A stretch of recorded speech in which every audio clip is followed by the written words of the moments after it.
รงนี้คือที่ครูซเราจอดอยู่นะคะ St. Thomas U.S. Virgin Islands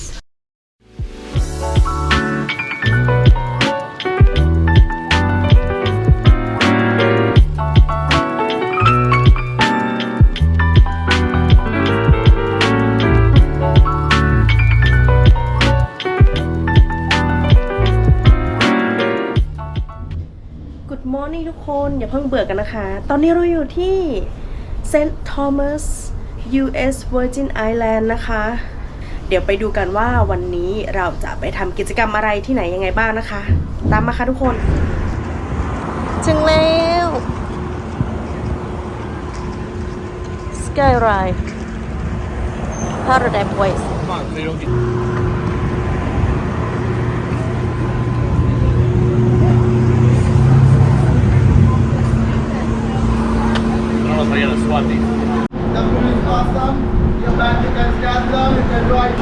ตอนนี้เราอยู่จุดที่จะขึ้นเคเบิลคาร์นะคะ Well, there's something up there. We remember that. Yeah, there's a bar and restaurant up there. Bar. Of course there's a bar. We can ride as many times as we want. So what he's saying is, he's saying, you know what, when we เขา want บอกว่า1ตู้ขึ้นได้8คนนะคะวันนี้เรือของเราก็หยุดพักแค่ไม่กี่ชั่วโมงนะคะเราก็เลยเลือกที่จะมาขึ้นเคเบิลคาร์นะคะถ้าไปที่อื่นก็คงจะไม่น่าจะทันกลับมาเนาะก็จะมาแวะชมวิวนิดนึงแล้วก็หาอะไรทานข้างบนนี้นะคะ very cool.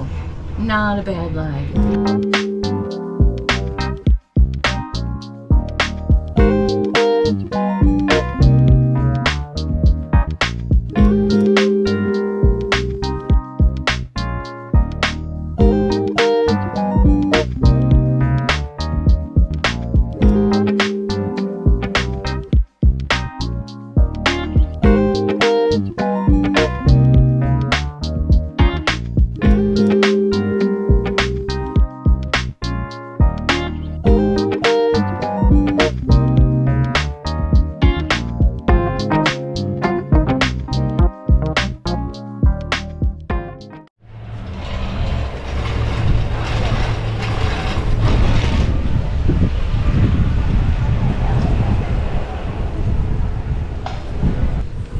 คือตรงนี้คือขึ้นมาชมวิวจริงๆนะคะไม่ค่อยมีอะไรเลย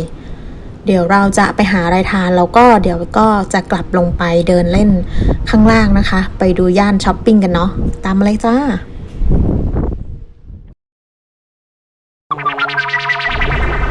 ตรงนี้ก็จะเป็นร้านขายของนะคะ Souvenir Shop Duty Free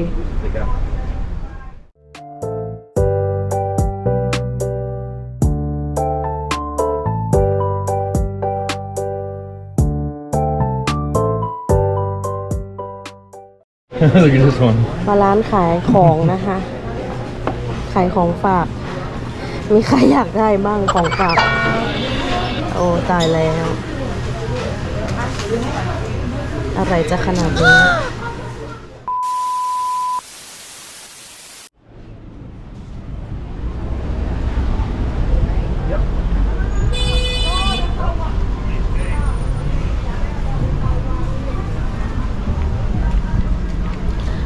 ร้านขายของเยอะมาก ขายไดมอนด์ ขายจิวเวลรี่ เอาเลย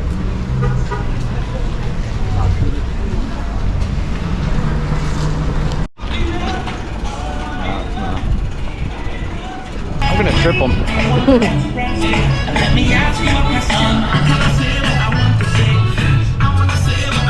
Sit down.